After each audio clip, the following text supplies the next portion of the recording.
Welcome, friends, it's the Movie Film Podcast. The Movie Film Podcast, enjoy the show. Zachy and Brian are talking about movies. Movie Film Podcast on the radio. Welcome to Movie Film. This is episode 124, brought to you by Mr. Boy Productions. My name is Zachy Hassan, and with me once again is my good friend Brian Hall. Hey, what's up, Zachy? What's happening? Not much, man. Feels like I'm enjoying. We just did the Planet of the Apes 2001. Should clarify commentary just this past week, and I feel like we're getting a lot more opportunities to chat together. So I'm enjoying this. This is true, and it's also been gratifying to get a lot of good feedback on those commentary tracks, which we'll share in just a little bit. Yeah.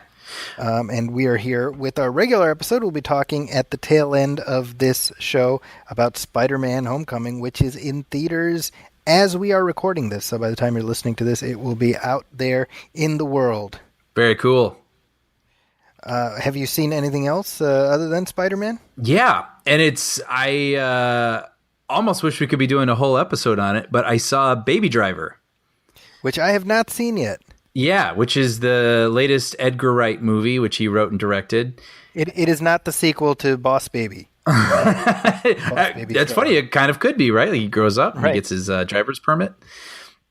But this is a movie, I think we've probably referenced it at least once or twice. Maybe we even talked about the trailer. But we're big Edgar Wright fans, and I had mentioned, I think, in a previous episode that the trailer just wasn't hitting for me. It felt like, and I was borrowing this comment from someone else, but if they didn't know that that was a movie from Edgar Wright, it probably wouldn't have crossed their radar necessarily. Sure.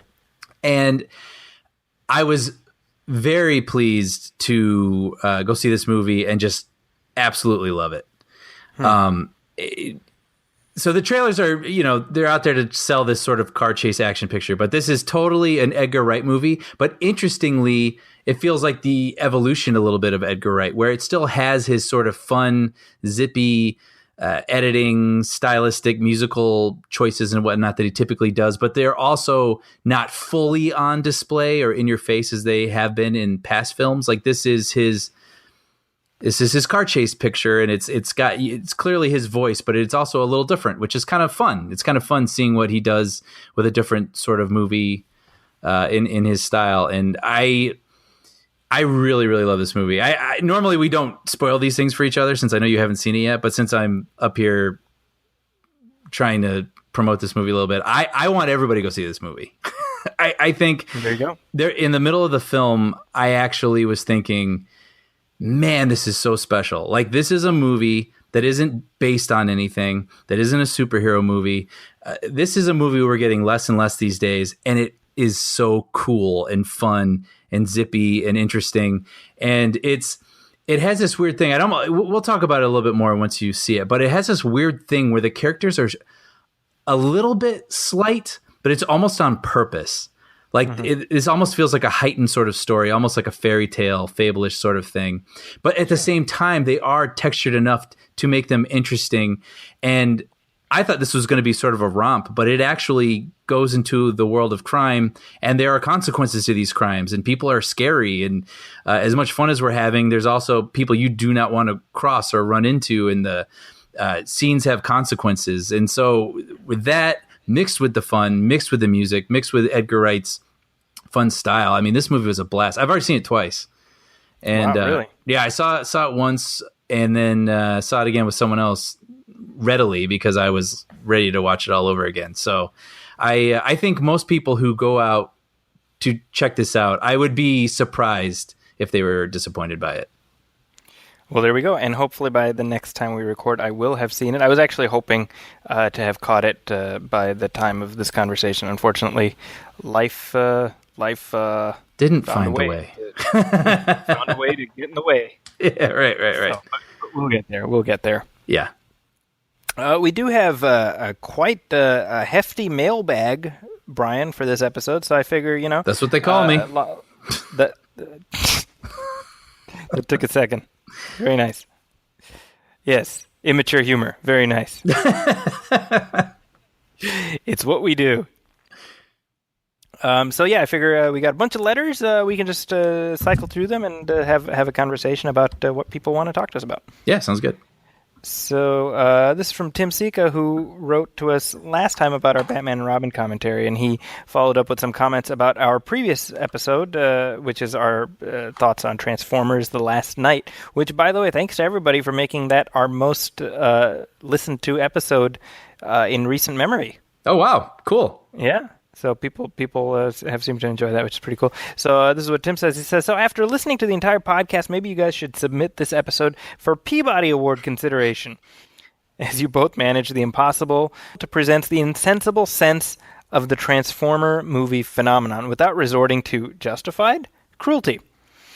I do kind of think, though, that Bay does actually love this franchise, the mythology, and these characters. How else would you explain his staggering achievement of the completion of 5 of these movies in 10 years, which each successive one transmogrifying into something more epic and more cognitive defying?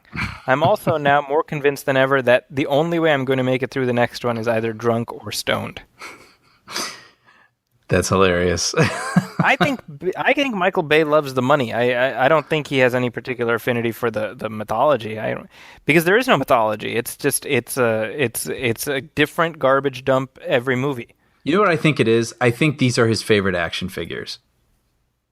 Right? Okay. Like he doesn't necessarily, and who knows, maybe he does, but I don't think he necessarily cares about all 5 movies lining up story-wise. He leaves that to his writers.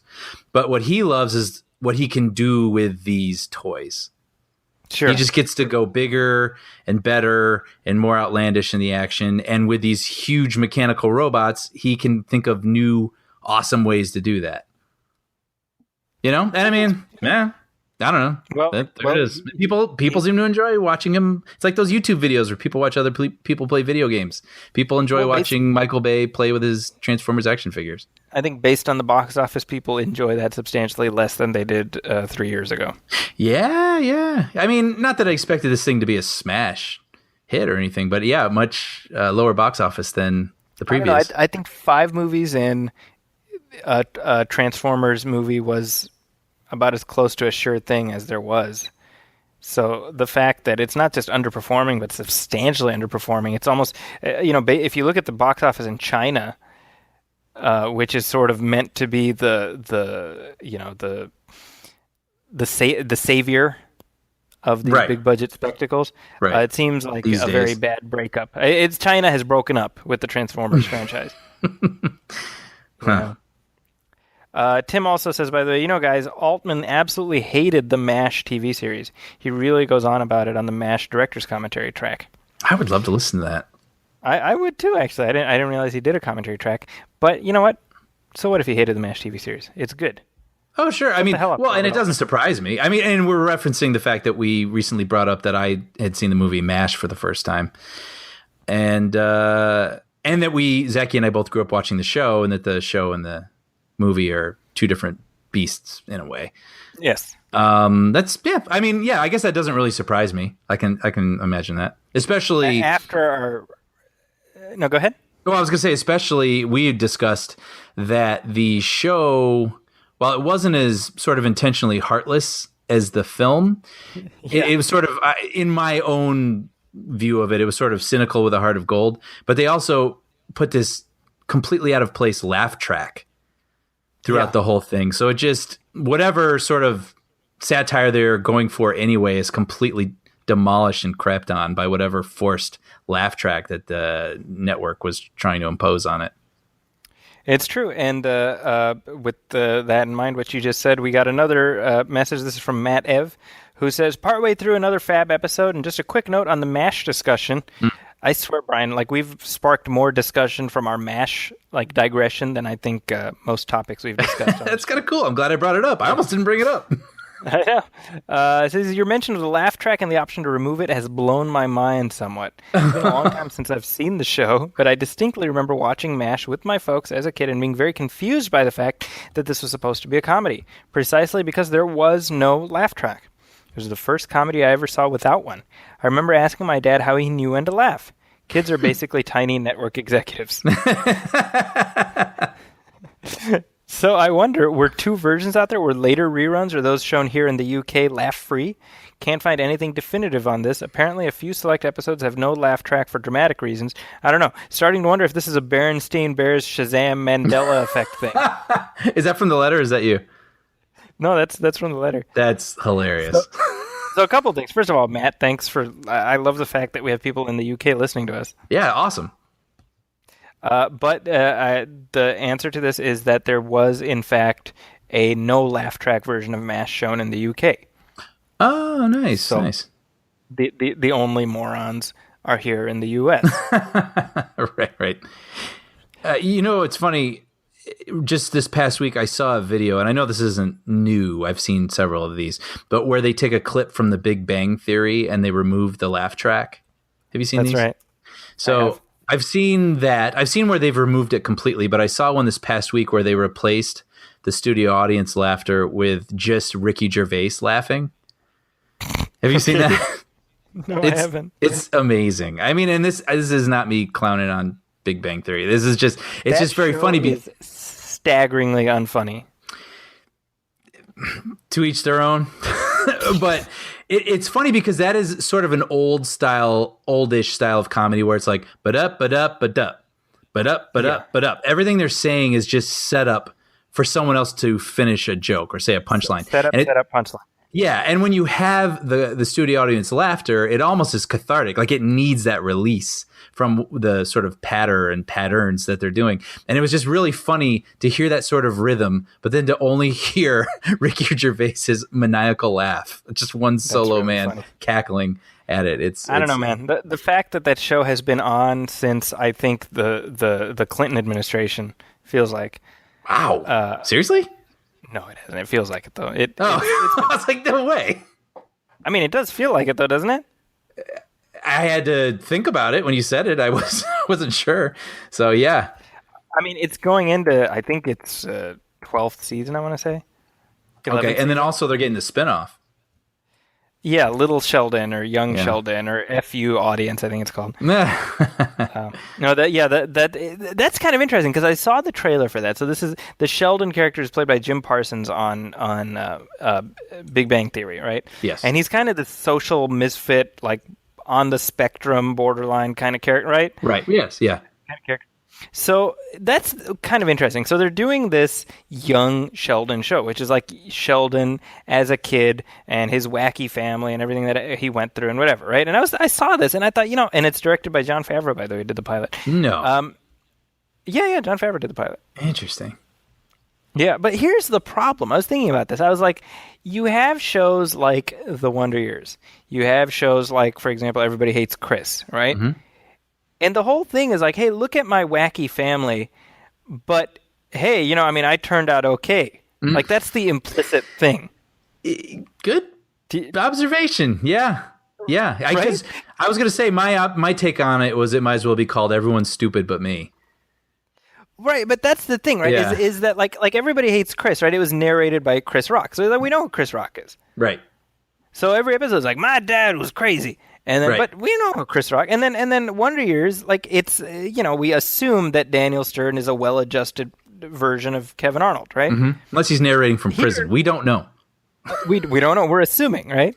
We don't know until the end that he actually turned out okay, right? Yeah. But it's like, well, we know Sheldon is this friggin' annoying mutant. I mean, so you're like, oh, this annoying kid turns into an annoying grown-up. Well, that's great. We know how the story ends. That's really funny. That was my immediate thought when I watched that trailer. I was like, I already know how the ending of this story, and it doesn't end well. That's pretty funny. That's pretty funny. I was going to say with Jon Favreau directing it, maybe people don't know this, but if someone directs a pilot for a television show, they get money for the entire show's run. So it doesn't surprise me. Like a finder's fee, basically. If they asked me to do it, I'd do it.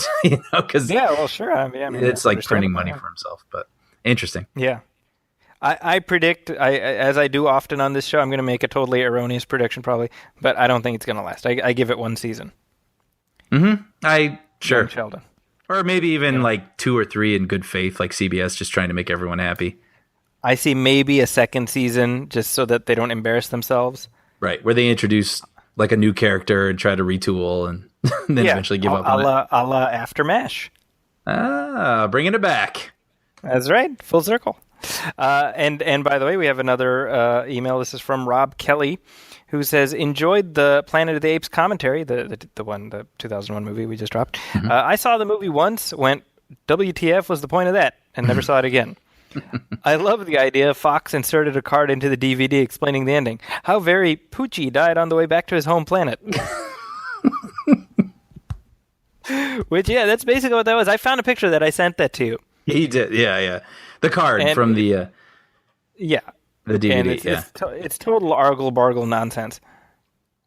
Yeah, that's pretty funny. Yeah, no one got it. Like, well, explain it, put it on a card, throw it on the DVD. Has that ever happened before? To explain the movie? I mean, it's not like... I don't think so, you know? That's really interesting. And Rob adds, by the way, one final thing. After MASH, not as bad as people remember. I've never seen it. I don't know. I think it's thought of as one of the worst like atrocities to ever happen on television, and it isn't that. Why? It's exactly the show you would get if you say, "Hey, let's do a MASH show without Trapper, Hawkeye, BJ, Radar, Hot Lips, right. Henry Blake." You know, let's who's left, right? It's MASH leftovers. That's what it should be called, right? Right. So if you were to, like back then, if you were like, "Hey, we're going to do a show all about Father Mulcahy and Klinger and Colonel Potter," I'd be like, "Yeah, that doesn't sound. Thanks, I'm good." You know? Yeah, sure. That's the show that they made. All right. You know. So that's another show. It lasted 2 seasons. The first season actually did okay, and then the second season it dropped like a stone. Mm-hmm. And why? Because when you set a comedy show in a veterans clinic, it doesn't really lead to a lot of laughs. Right. Kind of depressing. Right. You know what's funny is there we're like this is like total MASH corner, but there is a MASH spinoff that doesn't get talked about nearly enough that actually was pretty successful, which was Trapper John, MD. I've heard of it. I have not seen it. Yeah, that was an hour long. It was a drama. And it was about the Trapper John character who was played in the show by Wayne Rogers, in the movie by Elliot Gould. But it's Trapper John in the present in San Francisco as like head of surgery at a clinic, and what's his name? Gregory Harrison is like the young Trapper John-esque surgeon who's always causing trouble. It was good. I mean, it lasted 7 seasons. Is my point. 7 seasons. Wow. But it's like down the memory hole. Nobody ever talks about it. Yeah. I think that's interesting. I think that goes to how success in television is very temporal. Because you can have it like NYPD Blue lasted like 14 seasons, but who talks about that anymore? Yeah. Yeah, that is funny how that works, isn't it? Things that are complete spikes in the cultural zeitgeist, one moment can be completely, this is funny. I had a conversation with someone on a movie I worked on who is much younger than me. And I said something about The Simpsons was one of, if not the most influential pieces of entertainment on my creativity and my sense of humor and whatnot, and if I say that to you, you probably wouldn't be surprised. But this person was baffled. And I was like, I was surprised that they didn't have to agree with me, but I was surprised that they didn't even understand. And then I was thinking, they've only known The Simpsons when, in my humble opinion, it has not been very good. Right. And also was not the cultural juggernaut that it is now, or was then. Yeah. So it's it's funny how that can happen. I mean, for us, it will always be that thing that it was, but for certain people that have grown up with it always on television and it's old standby, it's not the same thing. But isn't that interesting? Because like right now it's an institution. It's part of the scenery. That's true. It's still there. Yeah. Right. It's still there. Let's say it had ended after 10 seasons. Mm-hmm. Would people still talk about it the same way? I bet people our age would still have a reverence for it. But yeah, I don't know that as many people would be as familiar with it. Like here's a corollary: King of the Hill. Right, King of the Hill lasted 10 seasons. I mean, that show was not a flop by any means. Mm-hmm. But who talks about King of the Hill? You know, King of the Hill was an interesting one. We could totally go down. a thing I with know. this. But it was one of those shows that was sort of safely tucked away, Right. at 6:30 or whatever it was in your time zone, right before prime time, because I think Fox cared about it and it had its audience and people were loyal to it, and it was sort of protected there, and they let it do its thing as long as it wanted to do it. But I don't remember that show ever being like Simpsons, Family Guy, King of the Hill, right? Sure. Yeah. But it has its devotees, and I remember I remember in college, I thought it was really clever and I really liked it. But I remember people never wanted to watch it with me because they didn't like its tone. Like it was a little too I think the dry or animation something. style is sort of off-putting. That's true. It's true. You know. Which works in its favor for what it's trying to do, but it wasn't going to have like the wide reach of something like The Simpsons or Family Guy. Right. Yeah. Exactly. Yeah. You know. Anyway, one last message, and this is from Eric Holtzman, who circling back around to our Transformers comments. He says, "I finally got around to listening to this, and man, you guys summed this up perfectly. Especially your commentary on Michael Bay. He has zero interest in making these movies, and he knows they're going to make money regardless. So he just makes them haphazardly, giving zero shits about any of the fans who love and grew up on these characters." I also had people clapping at the end, and I wanted to scream at all of them. I don't know how anyone who can form a complete sentence can watch these last two Transformers movies. The first they had problems but weren't unwatchable, and think they're good. They're just overstuffed video game clips with a completely ridiculous and baseless storyline. As Brian said, I hope to God the new directors who are supposed to be taking over the franchise going forward really care about some of the background into these characters. Unicron is a separate planet, damn it! Right. No, it's sit Earth. through- Hello. Yeah, duh. I cannot sit through another Michael Bay Transformers flick. I just can't. I mean, I normally write mini reviews after I see a movie, and I had no idea what to write with this one because I couldn't even process everything I saw. I mean, as you mentioned, Stanley Tucci's in this movie as a completely different character, which makes me wonder if Bay even remembered he was in Age of Extinction. That was baffling. You had to point it out to me. I didn't even notice. I don't know. You know, was it just Stanley Tucci showing up for an afternoon and cashing an easy paycheck? Yeah, I don't know. I mean, I'm going to say something as just a person completely removed from it. Good for Stanley Tucci. If he just wants to run around and be silly in a movie, that's great. That's just the thing is that if you cast Stanley Tucci in a movie, the odds are good that he will not give you a bad performance. Yes. But this is Now, like the that doesn't movie. mean- Oh, so go. Well, I was going to say, I mean, that doesn't mean he's incapable of giving a bad performance, because if you've seen The Core, it's one of the worst things I've ever seen. And he's chewing the scenery and everything else that's available to him in that one. Well, it's funny because we'd mentioned in our review, I mean, you have Anthony Hopkins in this, you have Stanley Tucci, you have some other prestigious guy I'm not thinking of right now. And it's like, this is their chance to run around and tell fart jokes, and they seem to be enjoying it. Right? Well, yeah, I mean, I think I'm not they're saying we have to enjoying, like you know, it, but it's Sure. kind of interesting that these guys seem to be like, sure, I'll do it. I mean, these guys don't have to do this. brother gotta eat.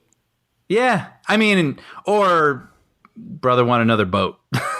Like I'm sure Well, they're I mean, eating fine, but what I said in my print review of Transformers is that Anthony Hopkins is in full spout the exposition, cash the paycheck mode. yeah, totally. You know, and that's the truth of it, is whatever gobbledygook you put in Anthony Hopkins' mouth, it'll sound somehow legit. You know. Mm-hmm. I still, Star Trek Nemesis, which is the last of the Next Generation movies that came out in 2002. Roger Ebert wrote a review of that, which I've said before how his turns of phrase I always remember. He was talking about how Star Trek Nemesis, he's just done. He's sick. He's been watching these movies for the past 20 years or whatever. He's just done with them, because it's a terrible movie. And he's like, he's talking about Patrick Stewart as Captain Picard, and he's like, people say Patrick Stewart can make the most ridiculous dialogue sound believable. I say stop encouraging him. Which is very funny. It's kind of like Anthony Hopkins is like at that phase now, Yeah. But regardless, why don't we take a little break and then we'll come back, talk some headlines. Cool.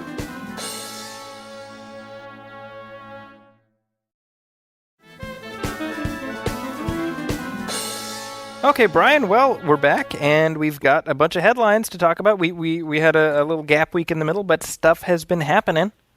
Well, I mean, just to start things out, Matt Reeves, who is, of course, the director of War for the Planet of the Apes, which we'll be talking about in our next episode, he is also the director of record for The Batman, which is the next solo movie for Batman. Mm-hmm. Now, if you remember, there was a lot of speculation that Ben Affleck was going to drop out of the movie completely after dropping out of the director's chair. That has not happened.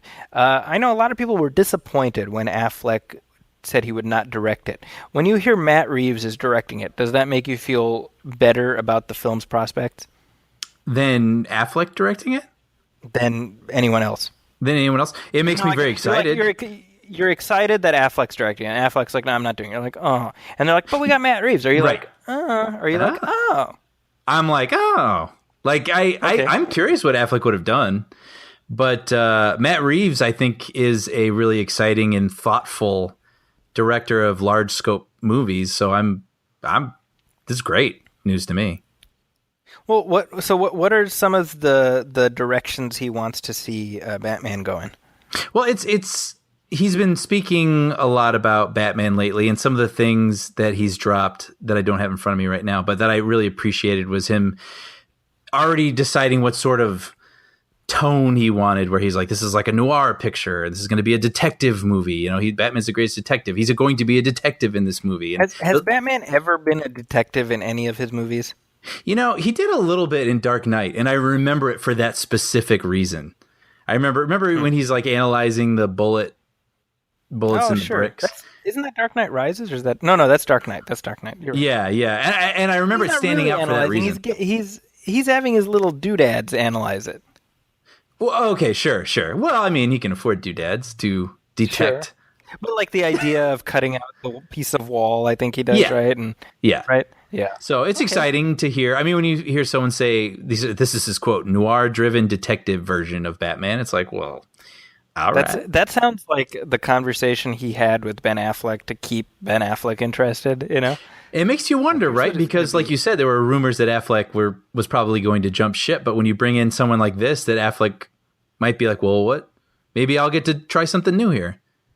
Yeah. Right? So who knows? But they were all... Affleck, by the way, is it real quick? Ben Affleck is also doing a sequel to The Accountant. Yeah. Let's talk about that for a second. Okay, did you like The Accountant? I didn't like The Accountant. I have less than zero interest in seeing The Account 2 or whatever it's going to be called. But I guess the movie did pretty well, you know? Apparently, I'm not going to begrudge that movie. I think when I saw the trailer, I thought it was going to be one thing, and when I saw it, it was another. And I just talked about it with a friend of mine over email this past week, and I said the way I remember it was a dumb movie and smart movie clothing. That's so true. Right? I mean, look, the thing is, the movie cost like $45 million and it made something like $155 million. Oh, well, and that makes total sense. It makes total sense. And it occurs to me, like, I mean, like I said, I didn't leave that movie being like, oh, bring on part 2.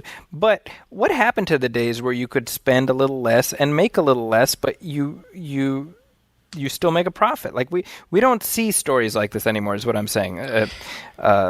The mid-budget, relatively quote unquote adult thriller that has a higher profit margin because it's they spent less. And that's why I think I can't hate on it. I think it was goofier than I was expecting in a weird way. Yes. But I agree with you. Hey, it's been great. I'm glad it did well. Like I was saying earlier with Baby Driver, like bring it. Like I want more of these movies. I want the superhero movies and I want the franchise movies, but I also want those movies as well. So I was really gunning for Baby Driver this weekend. I was really pleased to see that it did well. So I hope we still get these movies peppered between all the others. Yeah, and they're talking about a Baby Driver sequel also. I saw that. Yeah, well, no surprise. I didn't know it was a Sony movie. And Sony's hankering for franchises, right? And this movie performed. But, and when you think about it, if you're Sony, rather than put all your eggs in an occasional Spider-Man / James Bond movie, James Bond might not even be at Sony with this next entry, we don't know. Mm-hmm. You should be. This is exactly the type of mid-level thing you should be nurturing. Even if you don't make a sequel to Baby Driver, make the next Baby Driver. Completely agree. You know? I mean, that's what I want. That's what I wish these studios would do. It's Yeah, I mean, Yeah. Now I haven't seen the film, so let me. Obviously, I need to couch it. But you left the movie. You're like, man, I want an experience like that again. You're not like, I want the continuing adventures of this character. Yeah, I don't know how I feel about that, to be honest. Like, there was something so special about it that I wanted to just remain its thing. And I don't know that I do need a sequel to it. But the fact that Edgar Wright seemed to be like, I think I got an idea. Then I'm like, oh, Sure. well, okay. Whatever Yeah. he has in mind. I mean, he's a guy who's marched to the beat of his own drum ever since he started and has not been compromised, as far as I can tell, in his vision. So, yeah, I mean, if he's got an idea for a sequel to one of his movies, then I believe he's got an idea. So I'll take it. But Well, and circling back around to what we were saying about the Batman, I mean, what else does Matt Reeves have in mind? well, he was just talking about how he wanted to make sure that it had a lot of emotion to it. And he cites Christopher Nolan and the fact that he took genre seriously. And Sure. It's almost like you have to kiss the ring. Like if you're going to direct a Batman movie, you have to make sure you be like, by the way, Christopher Nolan, you know? yeah. Well, and he talked about of course, yeah, for sure. Well, and because that's the one that everybody still sort of, kneels to. So you have to be like, yeah, we want to pay our service to that. You're like, oh, yes, of course you do. Right. We all want you to. But he was speaking to the Nolan films and also to the Apes franchise, and he was saying, I think the metaphors of both of those franchises enabled you to tell stories that have deep emotional resonance. And a lot of people say that, but it seems, especially with these Apes films, he's been someone who's been able to pull that off. I mean, that's what we were talking about, I think, in our commentary. When I think of the last Apes film, I don't even remember the set pieces, but I remember the story points and what they made me think about the human condition. Like, literally, that's what I remember about the last movie, and that's saying something. So I think that's really cool, and I hope that he is able to carry that over into the Batman films. I feel a lot more optimistic about these DC movies after Wonder Woman than I did before Wonder Woman. Yeah, I agree with that. And I hope the studio is learning to kind of just get out of these people's way. If you hire Matt Reeves, you let him make a Matt Reeves movie. Mm-hmm. Yep. He's earned that, and I think, man, I can't wait to talk about War for the Planet of the Apes with you. Seriously. Yeah. Me too. I just revisited Dawn of the Planet of the Apes yesterday. I've been going through the whole series with the kids, and for me, it was almost a brand new experience because I saw it twice, 3 years ago. Mm-hmm. And I'd forgotten a lot about it, but there really is a strong undercurrent of emotion that you don't expect in a movie like this. Mm-hmm. So I'm glad Matt Reeves is doing Batman. That has me excited. And I'll mention also, just because I had it pulled up here, that he, I don't know if he was asked this specifically, but he commented on the idea of a trilogy, and he mentioned that he does have ideas about arcs, which is good. I mean, I think you probably should if you're going to be starting a new Batman picture. But he also says that the most important thing is to tell a vital first story. So again, I mean, these are things. Who knows? People can say these things and it sounds great, but this is a guy that I believe. So these are the things you want to hear. The thing with a character like Batman is I said this after Dark Knight Rises. I don't think Batman is a trilogy character. I think the idea of arcs, that's interesting. I mean, I think what he that's what has me sort of intrigued, is he's framing it in terms of arcs. Like we chart one story, but it's not the end of the universe, or you know what I mean? Mm-hmm. Because that was my problem with Dark Knight Rises, was I was like, you're closing off this universe, right? Rather than wrapping up an arc. I think look at Star Wars, right? Star Wars is an unfolding universe with many arcs within it. Mm-hmm. And that's something I would prefer to see. You know what I mean? Yeah, no, totally. What else is going on? Oh, here's something interesting, Brian. Creed 2. We haven't really heard anything about Creed 2. No, which is a little surprising. I mean, Baby Driver comes out and does pretty well, and then 2 days later they're like sequel. And Creed was a success critically and commercially, and had not heard anything really, right? Well, I think the big issue probably is that Ryan Coogler has been off making making Black Panther, and I'm assuming that Warner Brothers does not want to move ahead without Ryan Coogler behind the camera, right? Given that it was his idea. Although if I were to, because the film officially does not have a director, I would be absolutely shocked if Sylvester Stallone did not end up directing it. Really?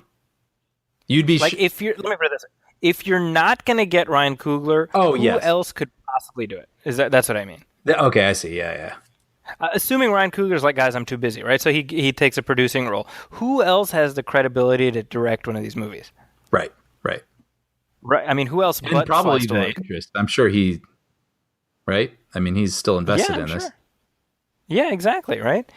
So Sylvester Stallone tweeted a photoshopped picture of him beating up a CNN. No, I'm just kidding. That's something else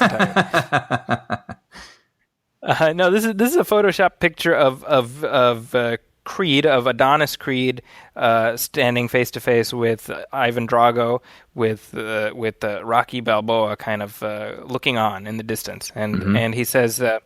He didn't tweet this, right? This is on Instagram. He says, "Here's a chance to stretch your imagination. History will always repeat itself in one form or another. Just got to be ready. Sins of the father." His tweets are basically they are like Trump tweets. It's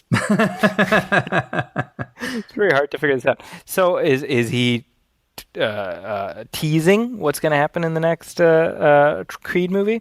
That'd be interesting, right? The son of the boxer that killed the father of the but here's son the he's thing. fighting. Do we really is there really an emotional investment in seeing Michael B. Jordan beat up some 60-year-old man? Well, yeah. I mean, I guess I assumed it would be Drago's son because he said sins of the father. But yeah, that would be. But even that's kind of goofy, right? Like it's a little, yeah. Like it doesn't. It feels like they steered the ship in a way. All the Rocky movies are great, but like 4 is a little silly in 80s like and whatnot. Borderline science fiction. Yeah, as much as we love it. But Creed went back to the sort of almost indie movie feel, super grounded, emotional sort of story. And this feels a little heightened and superhero-y. And like it, you know what it reminds me of? There was this cartoon show in the 80s called Popeye and Son. Have you ever seen this? I remember that. No. Yeah, so Popeye and Olive, they get married and they have a son.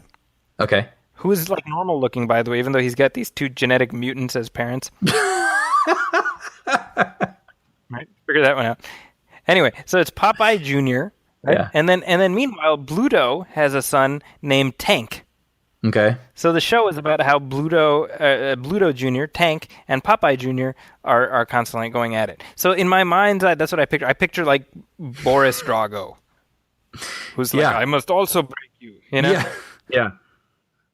And I don't know. I'm not sure that's the movie I want to see. I mean, I think it's more interesting almost to have, and this is a direction I could see them going in, where you have an Ivan Drago who regrets what happened to Apollo Creed. Kind of like what was the character in? Oh shoot, what's the movie with Russell Crowe? You know what I'm talking about? Cinderella Man. Yeah, and how the person that he fights in that movie in real life, that person killed somebody in the ring, and he lived with that regret for the rest of his life. Mm-hmm. I mean, that would be a pretty interesting story. Yeah, so it's a confrontation, but it's not the confrontation that you expect. This kid who never knew his dad, in his mind, he builds up this person who fought his father into this horrible villain. But if you watch the movie, if you watch Rocky IV, I'm not saying Apollo Creed has it coming, but he's kind of a douchebag in that movie. Yeah, right. Right? Yeah. So I think my point is, I think there's room to go in an unexpected direction. I think everyone's sort of looking at that picture being like, ooh, like Michael B. Jordan versus Dolph Lundgren. I don't want to see that. That sounds awful to me. I agree. Yeah. So, I don't know. We'll see. So still no word on when Creed 2 is going to happen, but they should probably, I don't know. It seems like that's an instance where you want to kind of strike while the iron's hot. Yeah. Yeah, You know. ticket sold over here.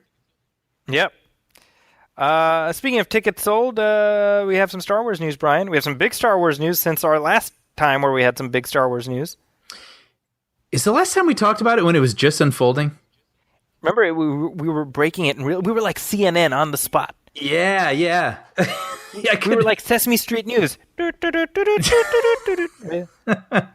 ho, Kermit the Frog here. That's right. Han Solo picture is in trouble. So let's go ahead and play the music.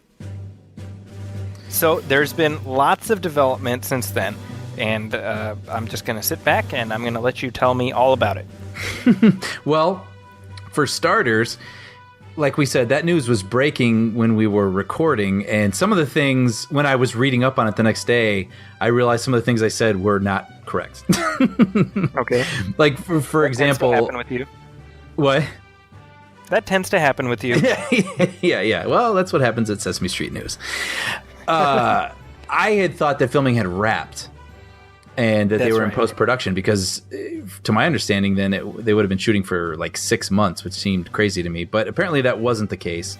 And they were still shooting, and the Lord and Miller, who had been shepherding and directing this movie so far since it had started, were let go with 2 weeks left of shooting. Right? Of principal photography. The not including principal reshoots photography. and With planned like a month worth of reshoots later. But what we came, and this is another thing too, is I remember us saying, I hope that in a year's time or whatever, we learn what the real story is. Right? But then Right. we came to learn that that's not the world we're living in anymore. We get to find out Right. in 2 hours what's happening on Right. these sorts of things. And basically it was just Lord and Miller came out and said that it just was creative differences. They're like, it's a cliche term, but it truly was creative differences. And come to find out, that is actually true. It's what we've learned. And apparently their style of filmmaking, where they like to have a script, but they also like to sort of workshop the movie in real time and coax jokes out of people and throw lines from behind the monitors in Video Village, just suggestions at people, and hey, say this, and then have the actor say that and try that, and then they find the movie in editing. Apparently that's not how Kathleen Kennedy wants to make a Star Wars movie. Surprise, surprise. Imagine that. Yeah.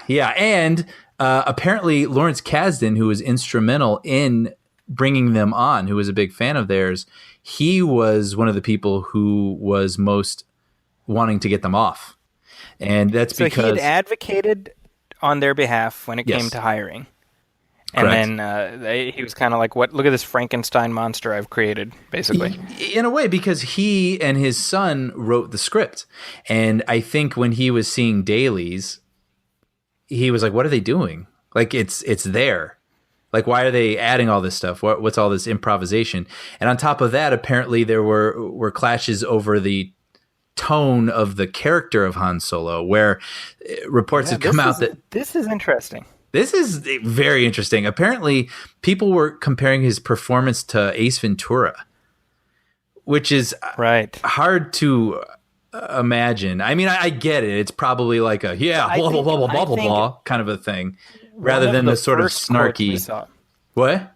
Yeah, I mean, just piggybacking off what you're saying. I mean, one of the first quotes that we got from Lucasfilm is Han Solo is not a comedy character.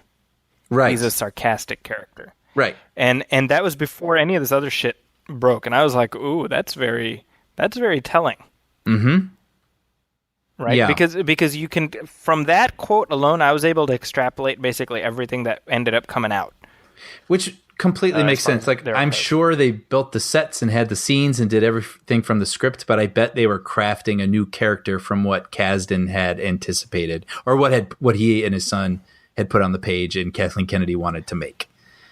That's exactly and right. I mean, Yeah. and by the way, Brian, I mean, it wasn't just Lawrence Kasdan who sounded the alarm. It was Alden Ehrenreich.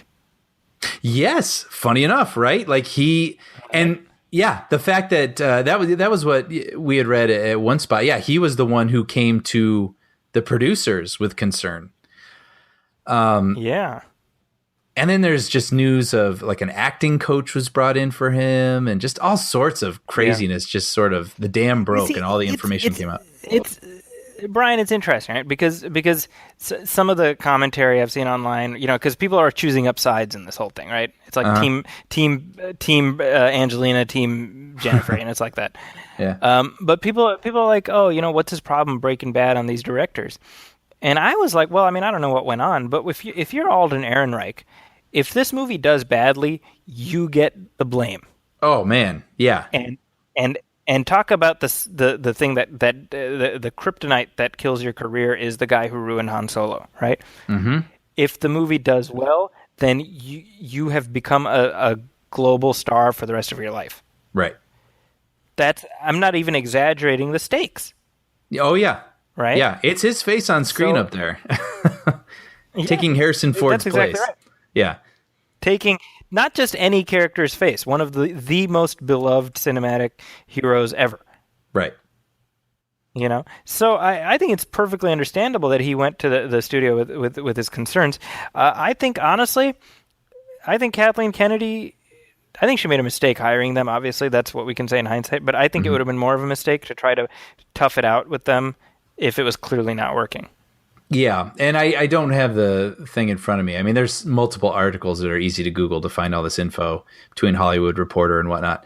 But apparently she had tried to get them to play ball also, and there was no signs of Gareth Edwards. Yes, correct. And there was no signs from them that they were willing to change their style, even moving forward into the reshoots. So, right. I mean, of course she had to.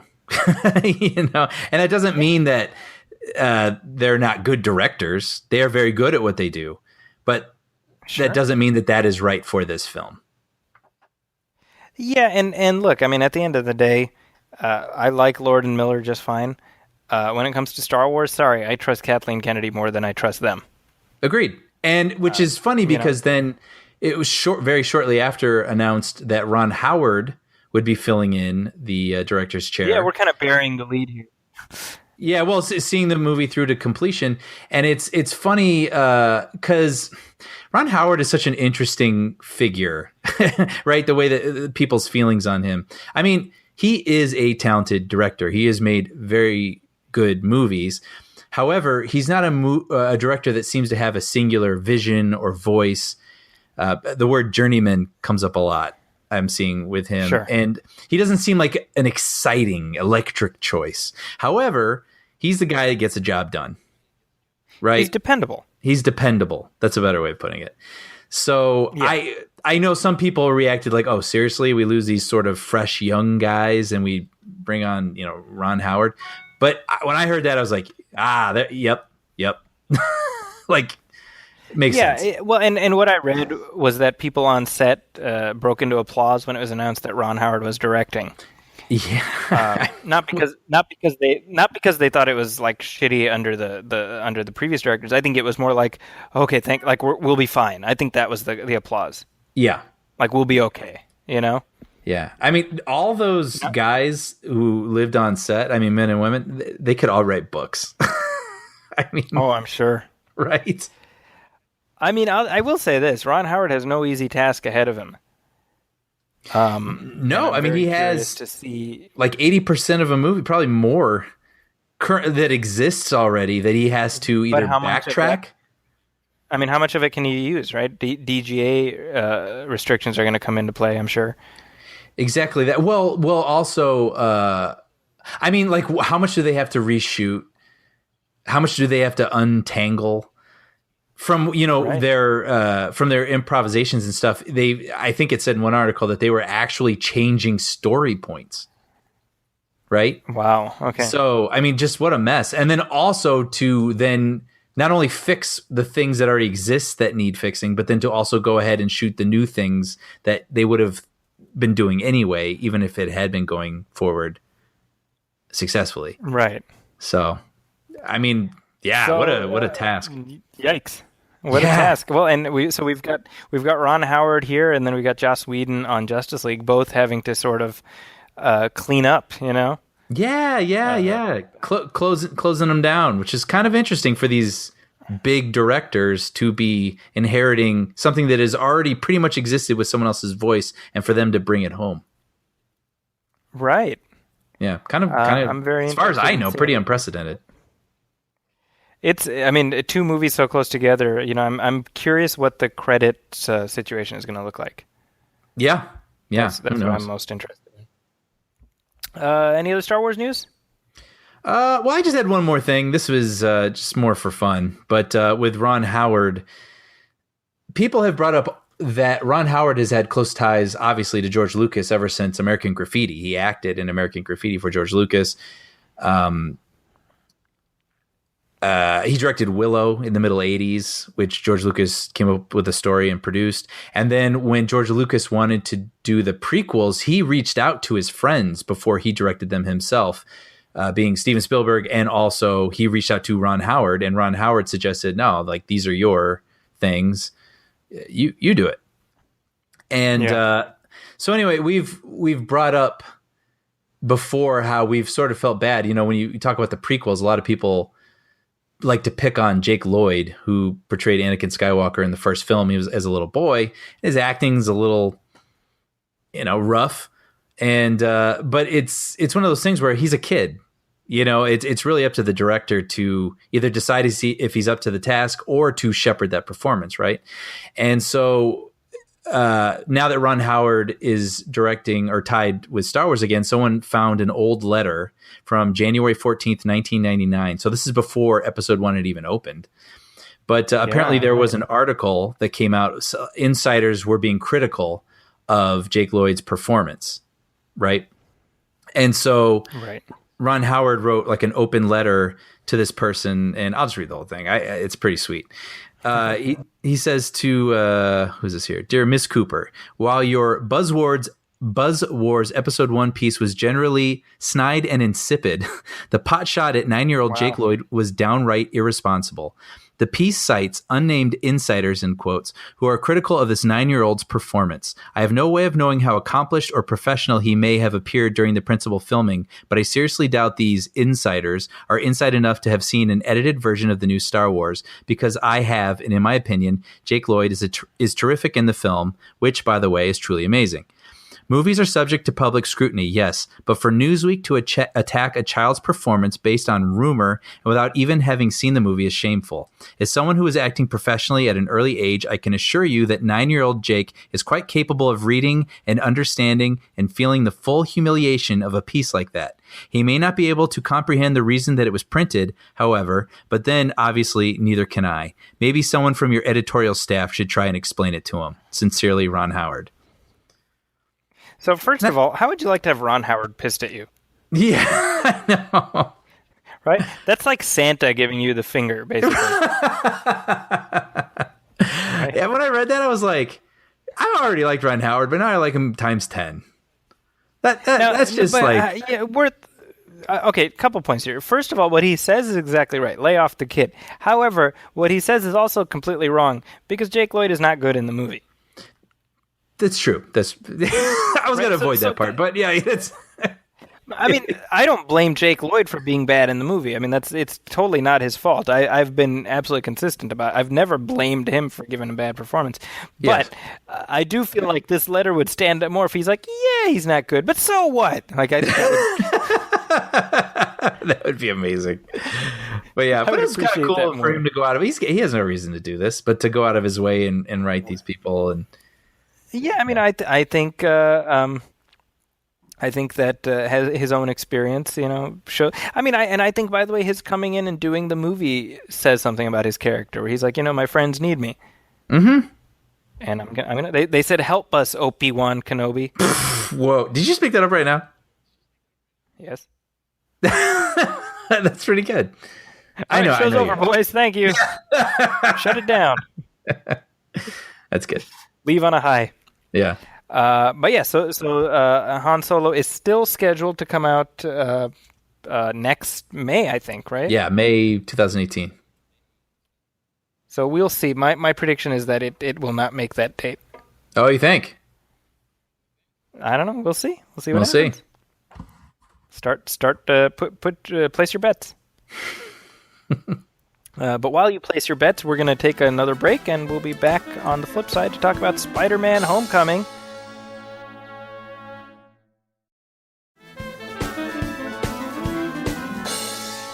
All right, Brian. So as I mentioned at the top of the show, as we are talking right now, Spider-Man Homecoming is in theaters right now. It is opening night for the latest Spider-Man movie. This is movie number 6 in 15 years. Now, it feels like just a few years ago we were talking about Amazing Spider-Man 2.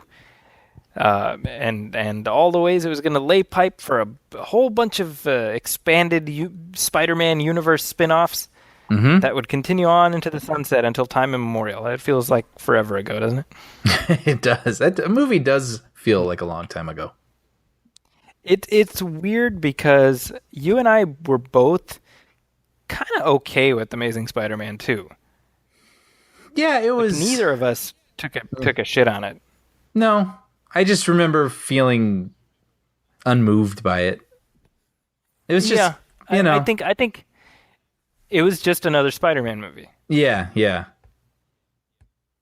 Which I think is kind of the problem, right? Because on the one hand, it was tasked with again, setting up all these spin-offs, and then it was tasked with just being a sequel, and I think it ended up suffering on both those fronts.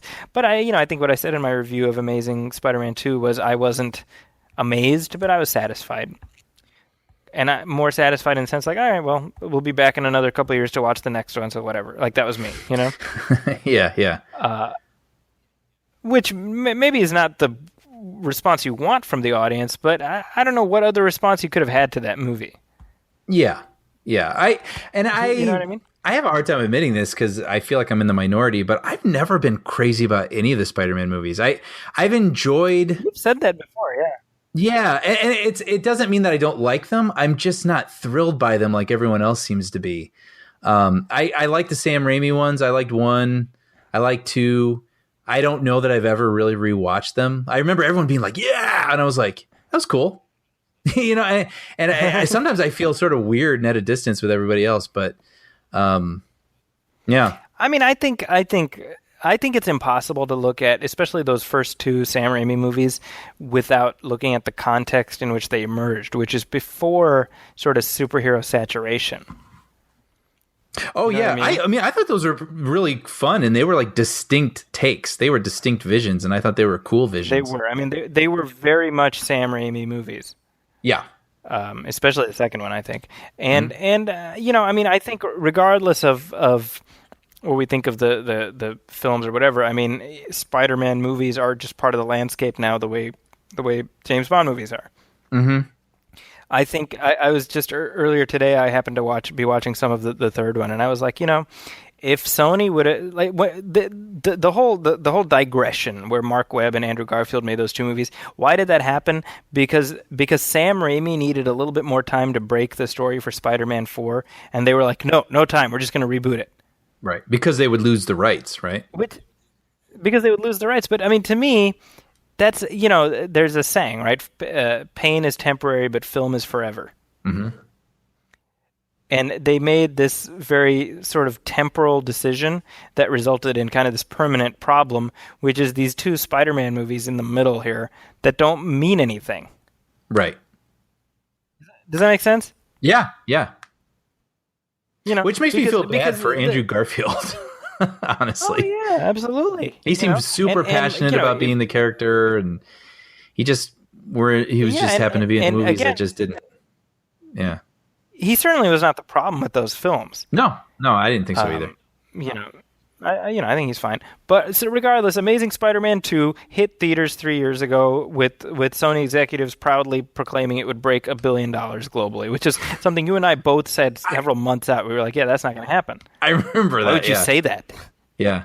Like, why would you say that?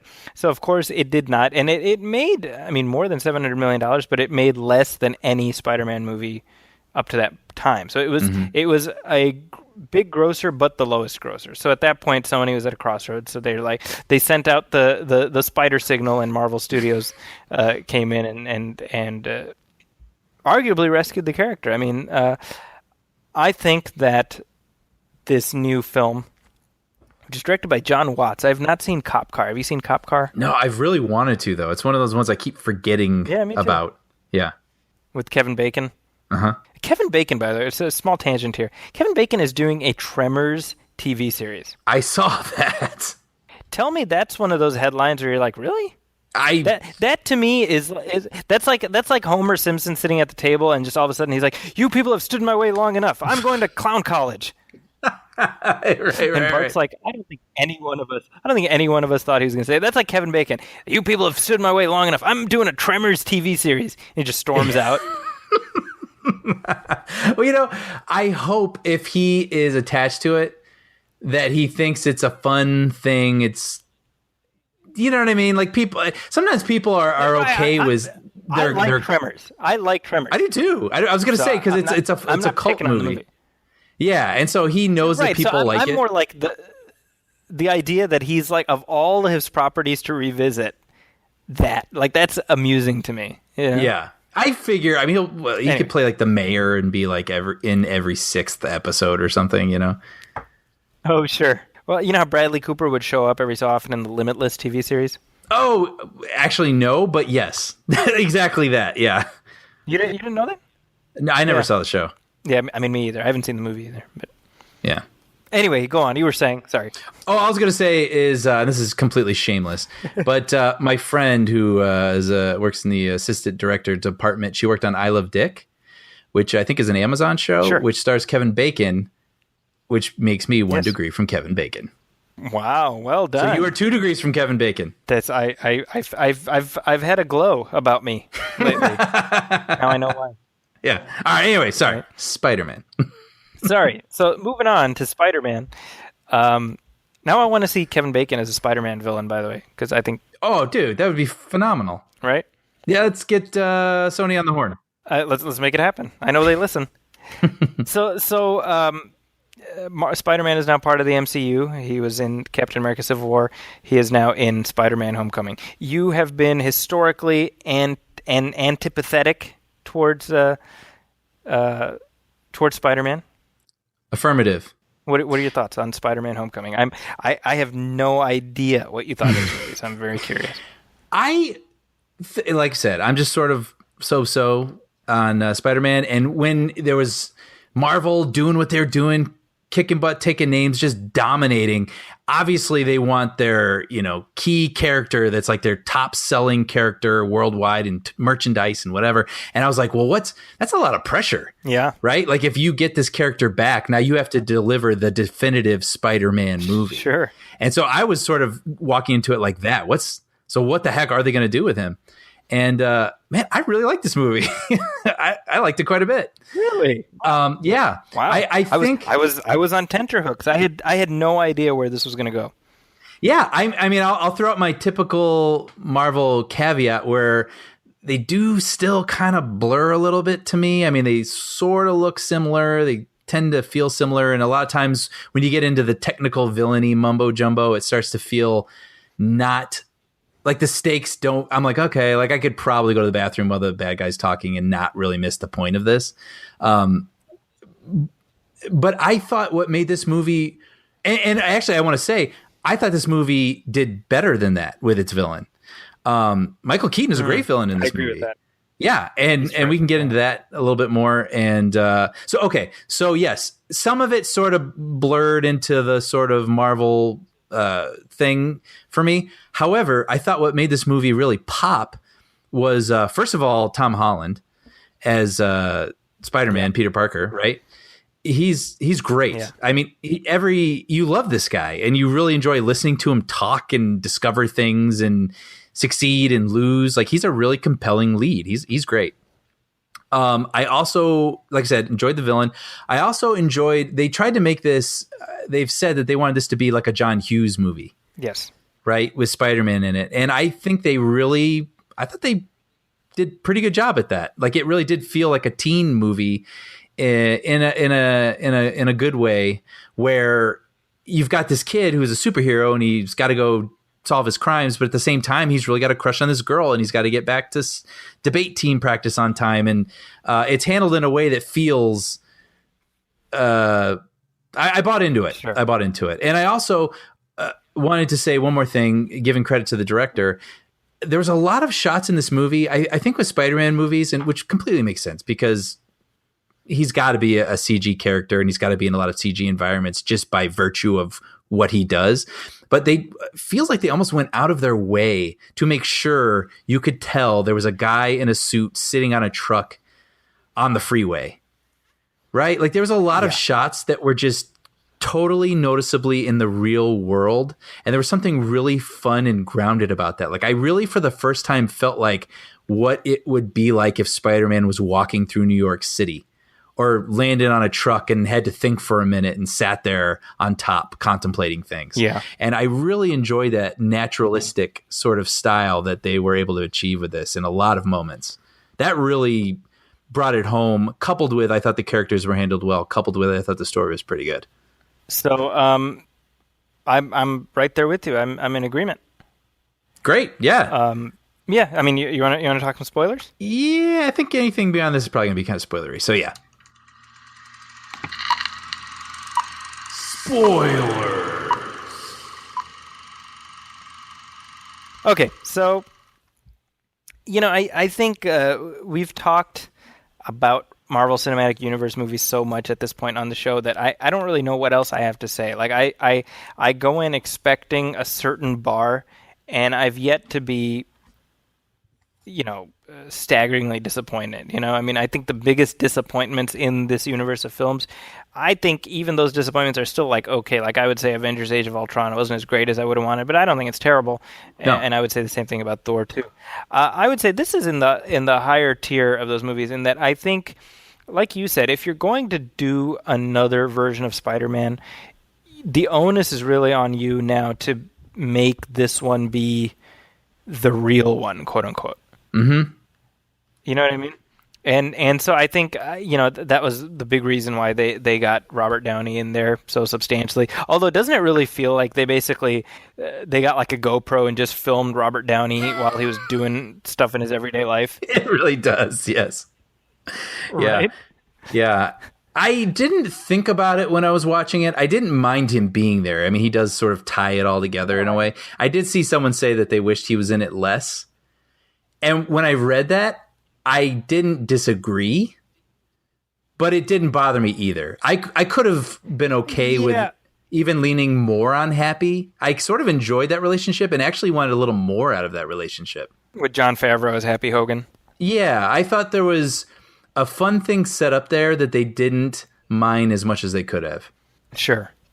Not saying that I needed him to be like a counterpart or 50% of the movie. I just thought the times that he was there, it was mostly him just like, and ignoring him on the phone. And I felt like he could have like even played with that a little bit more, but does that make sense? I think what you said about Tony, it totally does. And I think for both of those characters, I think their presence is important in the sense that it really grounds the universe that this movie now takes place in. And I think, by the way, I love the fact that the Vulture, the Michael Keaton's character, his origin is tied in directly with the alien invasion in the Avengers.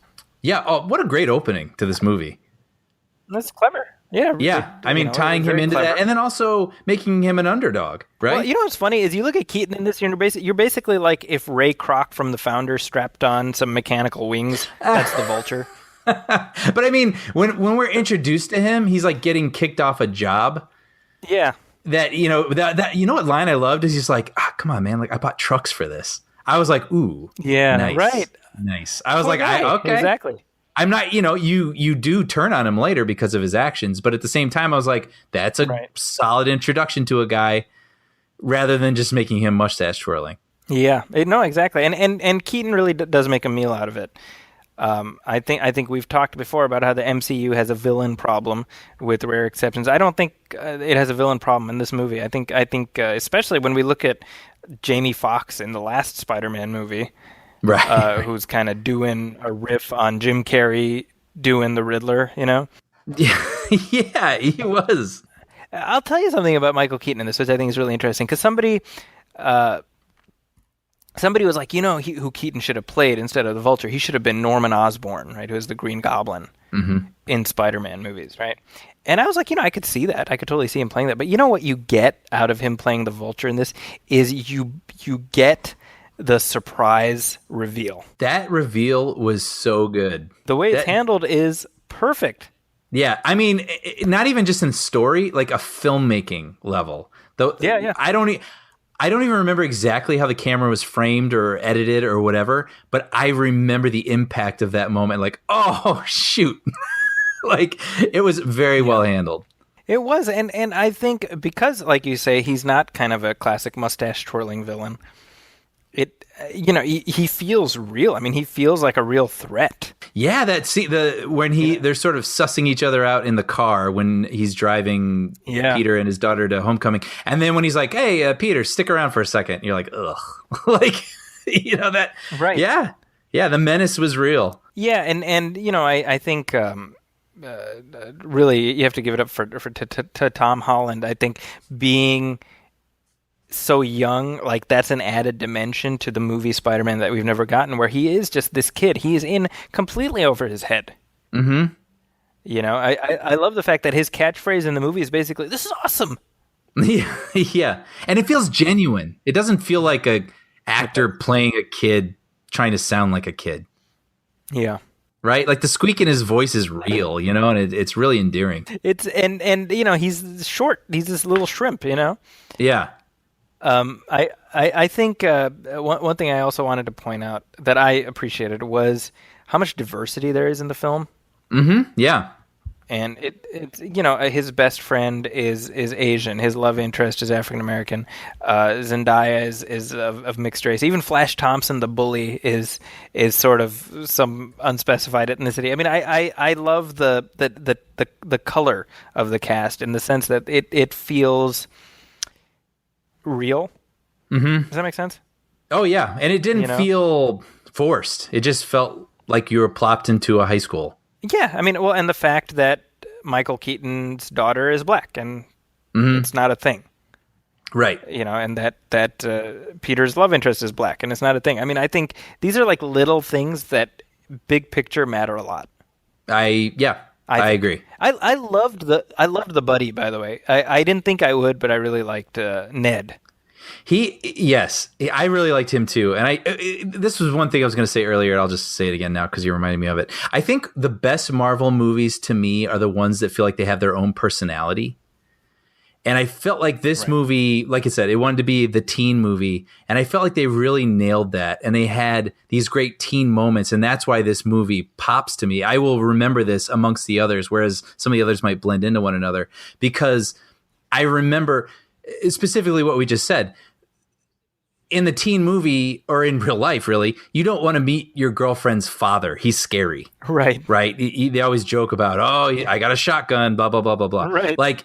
And they take that and they turn it into this heightened thing where he is like this villain, but it's almost like metaphorical or something, right? Yeah. And that's what makes it really fun and sort of relatable. And like I kind of remember being that boy in the backseat of the car, like with the dad driving, and like, oh yes, sir, Yeah. So I thought that was a lot of fun. And going back to the friend, I thought the friend was a lot of fun, and I loved his "I want to be the chair guy" thing. He was like, "I want to be the guy in the chair." Oh, I want to be the guy in the chair. It's like hanging a lampshade. It's like a trope of these movies, right? You always have like the guy, whether it's Alfred or Michael Douglas in Ant-Man. It's always the person talking to our guy through their headset or whatever, Mm-hmm. And he's like, "I want to be the guy in the chair," and then he gets to be. Yes. And then the lady walks in. She's like, "What are you doing?" He's like, "I was looking at porn." Yeah. I saw a punchline coming a mile away, but it was funny though. It's so funny. Yeah. But when he was like toggling between computers, in the rolling chair and whatnot, and then one of the things he's looking up, I mean, normally it would be like, here's the hack into the mainframe, but he's talking to a 15-year-old boy who doesn't know how to really drive a car, and he's like, okay, here's how you turn on the headlights. Yeah, I was rolling. That was so funny. Really funny. It's funny because I saw it a little while ago now, and just talking to you, I'm like getting excited about it again because it's that stuff is coming back. You know what else was so funny was the Karen, the suit. Yeah, suit lady. Oh, I thought that was so funny. Like when he has his own sort of Jarvis. You know who that voice is, by the way? Jennifer Connelly, who is the wife of Jarvis, Paul Bettany, and she sounded great. Her voice. Oh yeah. But I love that moment where he's like talking to her for the first time. He's trying to figure out what to call her, and he's like, "I'll call you Karen." and then he's talking about his girl problems with this like AI. Right. And then when he does save the girl that he has a crush on, Karen is like, "You should kiss her." All that stuff was so funny to me. It was. I mean, it's you're 6 movies into a Spider-Man franchise, right? Even though this one is different from the other films, so it's like you have to find new ways of mixing things up a little bit. Mm-hmm. And I think all the little texture that they added into this does the job of the movie ends, and you're like, "Yep, I'm down to see more of him in this universe." Mm-hmm. And to me, that's a different feeling than I had at the end of The Amazing Spider-Man 2, which is, well, I'll be back, I guess, whenever. I guess they're gonna make another one, and I'll watch it. Yeah. This is like, man, I want to see what Spider-Man does next, and he's gonna be in Avengers: Infinity War next summer. Yeah. Yeah. So we'll get to see that. And by the way, what did you think of the post-credit sequence? Oh, that was really funny. Yeah, another PSA from Captain America. Which I love that because like people in the audience like couldn't figure out how to react to that, like if they were pissed or they thought it was funny, Yeah, and it's fun because they've done so many of these movies. It was a nice way of trying something a little different, but still giving us something to enjoy after the credits. Now, the mid-credit sequence involves Keaton in jail, and I thought this was interesting. Actually, a couple points before we even talk about that. This to me is one of the purest depictions of Peter Parker, where he's fighting the Vulture at the end. He is trying to save this guy's life. I was going to bring this up because go ahead. Well, I was going to say, because, I mean, that was like the big conversation with Wonder Woman, where you've got this great movie, great story, great characters, and then you get into a third act where it just sort of turns into noise. And I was anticipating it, like, okay, third act here is just going to turn into noise and it'll be fine. But and it did to a degree, but what I remember about it is the fact that Peter was trying to save his girlfriend's dad. Right. In spite of him being the source of the problems. And I was like, that's great. Like it really made it stand out above other superhero action film third acts, I thought. Well, and not just that. I mean, when you think about it, like what movies like this usually do is they put the hero in a situation where he or she does not have to compromise their ethics, right? Yes. So in other words, I'm not going to kill you, but then the villain dies anyway. Yes. You know what I mean? Like, look at the end of Lethal Weapon, the first Lethal Weapon movie, right? He's fighting Gary Busey. He's about to shoot him, and then Murtaugh's like, it's not worth it, he's not worth it, and they walk away. And then he's about to shoot, so then you turn around and you kill him. Mm-hmm. You know what I mean? And that's kind of a trope in movies. What I liked about this is you had the opportunity to just, he tried to save him, he couldn't, and he died. No. He goes in and he saves him anyway. Mm-hmm. You know what I mean? Yeah, I thought that was great. So, I don't know. And so we go to the mid-credit sequence, and here's Adrian Toomes, Michael Keaton. He's in jail, and the people around him are like, "Oh, the word is you know who Spider-Man is," and he says, "If I knew who Spider-Man was, he'd be dead already." Mm-hmm. Right? Now, here's my question to you: is he holding on to the secret to protect him, or does he not remember? Oh, I didn't even consider that. I don't know. I don't know. Is he holding on to the secret to protect him? Is he holding on to the secret to hold over his head, or does he not remember? We have 3 options. Mm-hmm. I didn't even consider that he maybe had his memory knocked out or something. Yeah, I mean, I'm just curious because what does that line mean? I mean, it's pregnant with expectation, but expectation of what? Yeah. Right? Yeah, I didn't know if that character was someone I was supposed to know, the person he's conversing with. So the person he's talking to, his name is Mac Gargan, who, if you see his neck, he has a scorpion tattoo. Okay. And that is a villain called the Scorpion. Ah, gotcha. Yeah, so in the comics, he gets a sort of automated, kind of an armored suit that makes him like a scorpion. Yeah. And that actor, he's from Better Call Saul. He's fantastic on that show, so I was happy to see him. Oh, is that right? Mm-hmm. And that actor is apparently going to appear in this Silver and Black spin-off movie, Silver Sable and Black Cat, which is meant to be a Spider-Man spin-off. Oh, interesting. Now, worth pointing out here, by the way, I mean, this Venom film with Tom Hardy and this Silver and Black film that's in development, these are both, even though they are not taking place in the MCU, per Kevin Feige, they are taking place in the same universe as Spider-Man Homecoming, which to me is sort of like 6 of one, half a dozen of another. So basically, yes, they are in the MCU. I mean, right? I mean, how else can you interpret that? Yeah. You know what I mean? Yeah, that's interesting. But yeah, those will be conversations we have at some later date. But for now, we get to just sort of ride the high of a Spider-Man movie that's pretty darn good.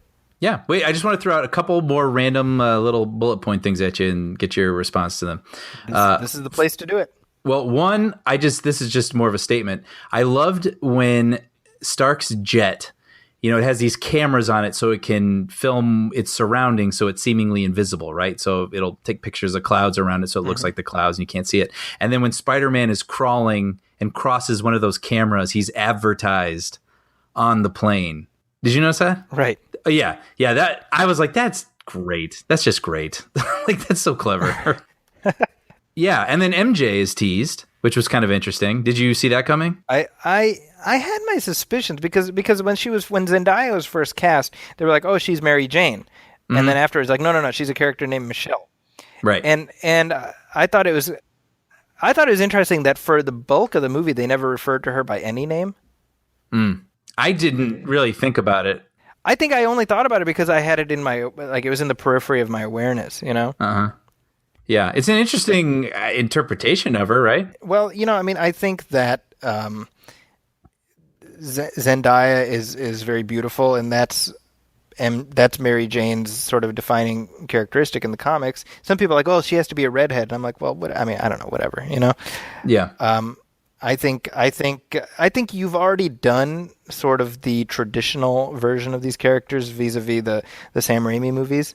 Mm-hmm. So you pretty much have to sort of go back and reinvent things a little bit just to keep things interesting, Mm-hmm. And I don't even mean her appearance too. Like, just her sort of general attitude was kind of interesting.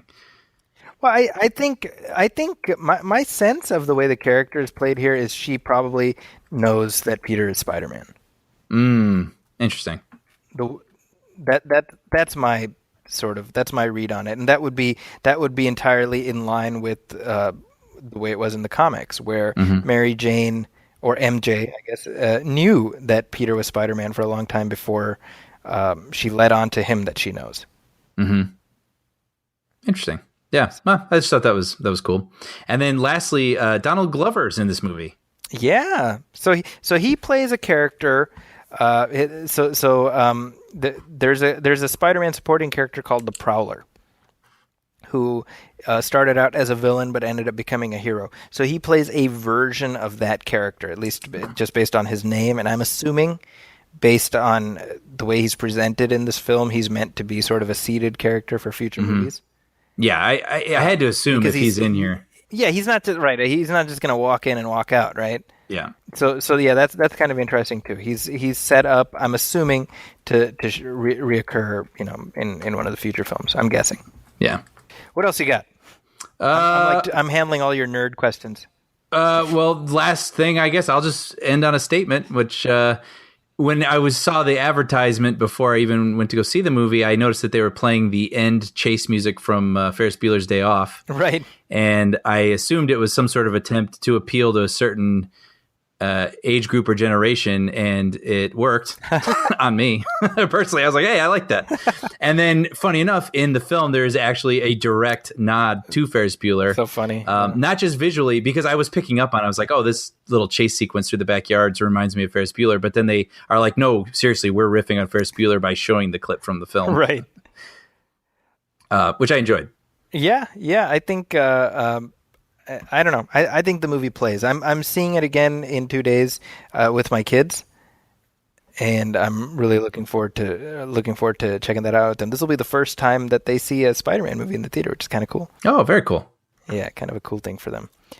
But I think that's a good place to wrap up this conversation. You and I both give us a very solid thumbs up to Spider-Man: Homecoming. Yeah. And we will be back in just a few weeks to give what I can only imagine will be 2 solid thumbs up to War for the Planet of the Apes. See, now the pressure's on for you, Brian. I know. Hopefully by then I will have also seen Baby Driver, so we can talk about that as well. Yeah, I would look forward to that. With that in mind, I mean, as we wrap up this discussion, is there anything you want to hype up to the audience while we have you? Well, I currently write for a kids show called Puppy Dog Pals, which airs on Disney and Disney Junior. And if you have young kids or you love puppy dogs, I recommend you check it out. It's a lot of fun. There we go. And as for me, you can find me at my website, Zaki'sCorner.com. That's ZAKIS Corner. You can also find me at the Huffington Post, where my movie reviews go up regularly, as does this show. And if you go to Fandor.com, you can see my look back at the history of Spider-Man movies on screen. So by the time you're reading this, that should be up there as well. And we'll be back next week to talk about War for the Planet of the Apes, and we'll also be back with a couple of exciting new movie commentary tracks that will be dropping like little goat turds throughout the rest of this month. So you can check it. That's maybe not the best metaphor, but what are you going to do? That's what popped into my head. As I say each and every time, if you want to contact us, you can reach me personally on Twitter at Zaki's Corner. That's ZAKI's Corner. You can also email the show, moviefilmpodcast@gmail.com, or go to our Facebook page, facebook.com/moviefilmpodcast. Please go to iTunes and leave a review, leave a star rating. Every little bit helps, and we would be most appreciative if you would do that. But with that in mind, this has been episode 124 of the Movie Film Show, and we'll catch you next time. Thanks for listening. Welcome, friends, it's the Movie Film Podcast. Movie Film Podcast, enjoy the show. Zachy and Brian are talking about movies. Movie Film Podcast on the radio.